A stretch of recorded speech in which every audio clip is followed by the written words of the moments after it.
क्या मेरी बच्ची की किस्मत भी मेरी जैसी होगी? वो मेरी बेटी नहीं है। I am sorry.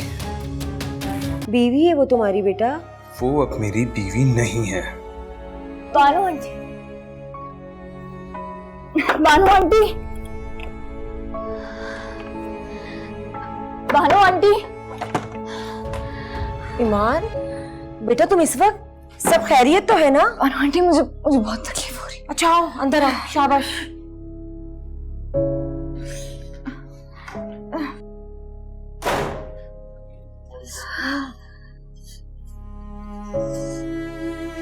आराम से। मेरा ख्याल है हमें अस्पताल चलना चाहिए।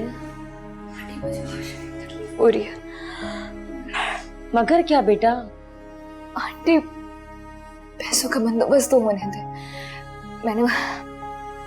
मैंने मैडम से उनको फोन किया था, लेकिन राब्ता नहीं हो पा रहा उनसे। शायद वो मुल्क से बाहर गई नहीं। तुम इसकी फिक्र मत करो, अल्लाह कोई बंदोबस्त कर देगा। मेरे पास कुछ पैसे हैं। कुछ पैसे तो मेरे पास भी हैं आंटी है। हाँ, मेरे पास ना एक चेन है, वो आप कल भेज दीजिएगा, ठीक है? वो जो तुम्हें हारिब ने दी थी बेटा, वो तो तुम्हारे शौहर की निशानी है। शौहर? आंटी, जब शौहर ही नहीं रहा तो उसकी निशानी कैसी है? आप प्लीज उसे कल भेज दीजिएगा। मैं उसे पहनती हूँ ना, मुझे वो गले में फंदे की तरह महसूस होती है। उसे कल भेज दीजिएगा प्लीज। अच्छा, तुम अपना ख्याल करो, मैं एम्बुलेंस का बंदोबस्त करती हूँ।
क्या मेरी बच्ची की किस्मत भी मेरी जैसी होगी? ना बाप का साया, ना कोई सहारा।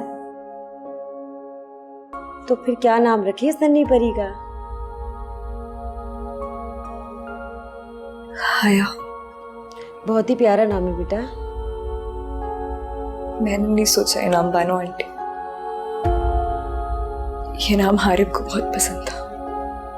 अच्छा किया बेटा, हया बहुत ही प्यारा नाम है, बहुत खूबसूरत नाम है। एक बात कहूँ ईमान? जी। अब जब नाम तुमने हारिब की पसंद का रख लिया है, तो एक बार अपनी अना को एक तरफ करो और उसे फोन करके इतला दे दो कि उसकी बेटी हुई है। नहीं बानो आंटी, मैं उन्हें क्यों इतला दूं? क्या वो ये बात नहीं जानते? उन्हें कोई परवाह नहीं है। वैसे भी उन्होंने तो मेरा नंबर भी ब्लॉक कर दिया है। तो बेटा मेरे नंबर से फोन कर लो। नहीं आंटी, मैं उन्हें कोई फोन नहीं करूंगी। देखो बेटा, एक बार मेरे कहने पर हारिब को इतला दे दो, ताकि कल को कोई पछतावा ना रहे कि तुमने उससे कोई राब्ता नहीं किया था। हो सकता है ये खबर सुनकर उसका दिल मोम हो जाए और वो वापस लौट आए।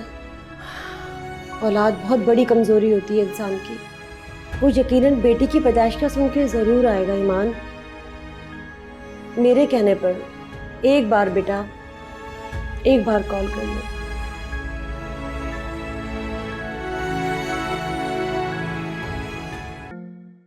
Excuse me.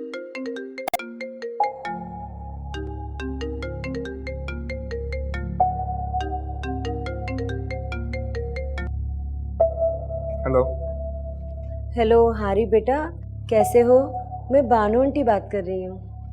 जी आंटी बोलिए, कैसे फ़ोन किया आप? बेटा तुमने तो पलटकर ईमान का पूछा ही नहीं कि वो किस हाल में है।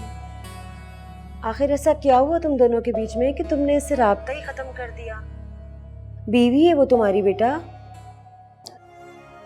वो अब मेरी बीवी नहीं है। तुम ऐसे ईमान को खुद से अलग नहीं कर सकते हारिब।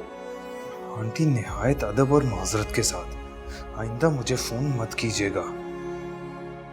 और अगर ये फोन आपसे ईमान ने करवाया है ना, तो आप उसे बता दें कि मैं उससे कोई ताल्लुक नहीं रखना चाहता। तुम बेशक मुझसे बात ना करो, लेकिन इतना सुन लो, अल्लाह ताला ने तुम्हें आज बेटी जैसी रहमत से नवाजा है, इसलिए अपने सारे इख्तलाफात खत्म कर दो बेटा। वो मेरी बेटी नहीं है। I am sorry. बस हो गई तसल्ली आपको?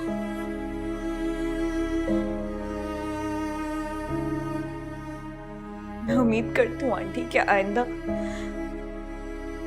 आप इन्हें कॉल करके अपनी और मेरी इंसल्ट नहीं करेंगे।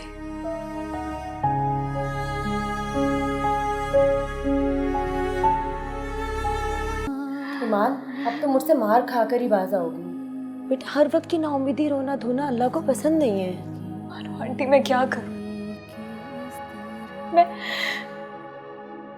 जब भी अपने हालात और हया को देखती हूँ तो तुम्हारा कमजोर पड़ जाती हूँ। मैंने कभी सोचा भी नहीं था कि मैं इन हालात से गुजरूंगी। मुझे हारिब ने किस मुश्किल में डाल दिया बानो आंटी।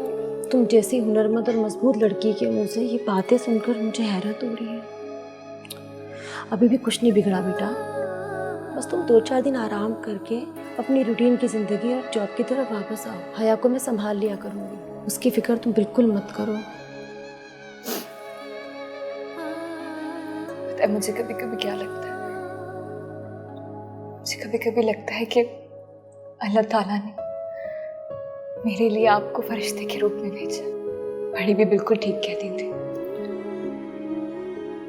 जब हम अल्लाह ताला से उम्मीद लगा लेते हैं तो वो इंसान को अपने होने का एहसास जरूर दिलाता है और उसे कभी तन्हा नहीं छोड़ता।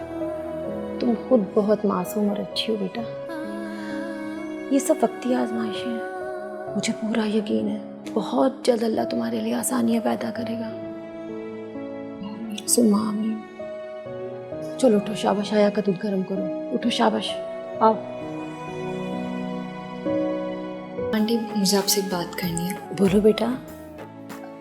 ये मेरी शादी की रिंग है, इसको बेचना चाहती हूँ। आप प्लीज़ मेरी मदद करवा दीजिए इसको बेचना। बेटा अपनी शादी की निशानी क्यों बेच रही हो?